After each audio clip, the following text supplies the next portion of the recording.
R-73 اس لیے load کیے کہ اگر پہلی لہر میں بھی دشمن آ جاتا تو وہ بغیر کسی الیکٹرونک سپورٹ کے صرف اپنی آنکھوں اور ہیلمٹ کی مدد سے 5 الگ الگ ٹارگٹس کو مار گرانے کی صلاحیت رکھتا تھا۔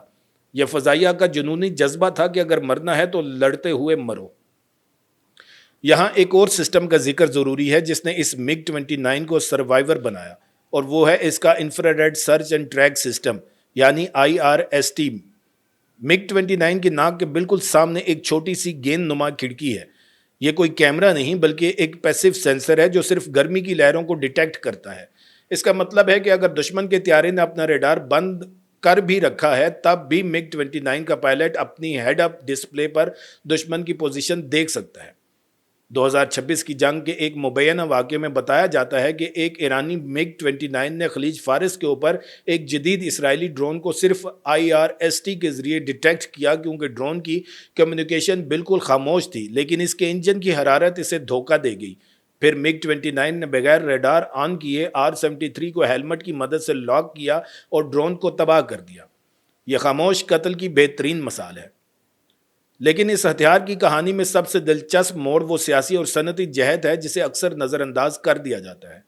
ایران پر 2007 سے 2020 تک اقوام متحدہ کی اسلحہ پابندیاں عائد تھیں، جس کا مطلب یہ تھا کہ وہ باضابطہ طور پر روس سے کوئی نیا میزائل نہیں خرید سکتا۔ لیکن ایران نے اس عرصے میں R-73 کی ریورس انجینئرنگ پر کام شروع کیا اور اپنا مقامی ورژن تیار کیا۔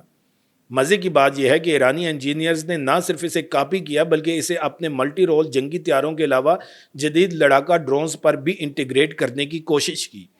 یہ ایک زبردست کامیابی تھی کیونکہ عام طور پر یہ میزائل 9G یا 10G فورس برداشت کرنے کے لیے بنایا گیا تھا جو صرف ایک جنگی پائلٹ جھیل سکتا ہے، لیکن ایرانی کرار اور شاہد ڈرونز نے اسے کامیابی سے کیری کیا۔ اور اب آتے ہیں R-27R کی طرف جو اس جنازے والے جیٹ پر صرف ایک عدد نصب تھا۔ یہ دراصل ایک سگنل ہے کہ ایران اب بھی ایکٹیو ریڈار ہومنگ میزائل یا جدید ترین R-77 کی کمی کا شکار ہے۔ R-27R ایک سیمی ایکٹیو میزائل ہے جس کا مطلب ہے کہ لانچ کرنے والے طیارے کو اس وقت تک ریڈار آن رکھنا پڑتا ہے جب تک میزائل ٹارگٹ کو ہٹ نہ کر لے۔ اگر دشمن پر حملہ ہو جائے تو پائلٹ کو دفاعی چال چلنی پڑی تو میزائل اپنا راستہ بھول جائے گا۔ اس لیے ایرانی پائلٹ نے اسے محض ایک ابتدائی وارننگ شاٹ یا دور سے ڈرانے کی ڈیوائس کے طور پر رکھا۔ اصل کام تو پانچوں R-73 نے کرنا تھا۔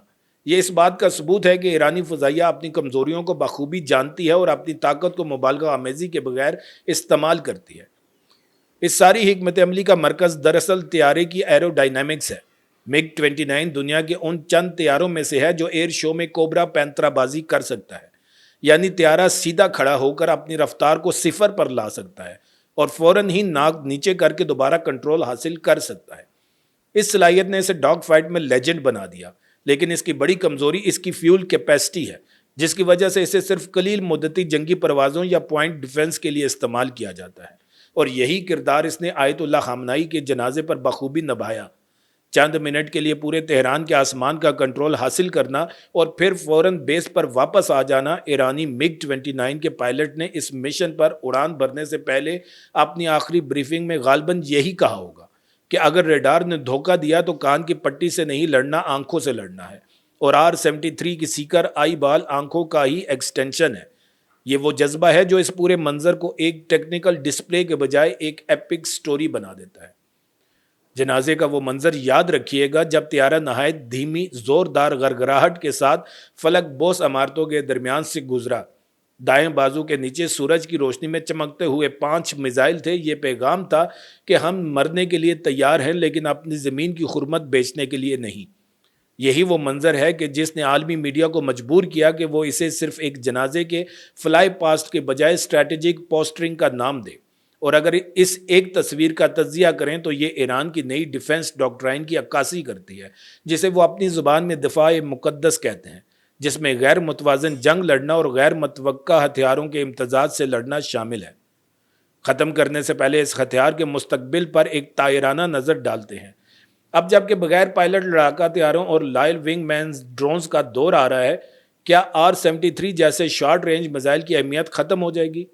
جواب ہے نہیں، بلکہ اس کی اہمیت بڑھے گی، کیونکہ ڈرون سوارمز کے خلاف سب سے بڑا مسئلہ قیمت کا ہے۔ آپ لاکھوں ڈالر کا BVR میزائل $50,000 کے ڈرون پر نہیں پھینک سکتے۔ R-73 اپنی نسبتاً کم قیمت اور وسیع دستیابی کی وجہ سے ڈرون شکار کا بہترین ہتھیار بنتا جا رہا ہے۔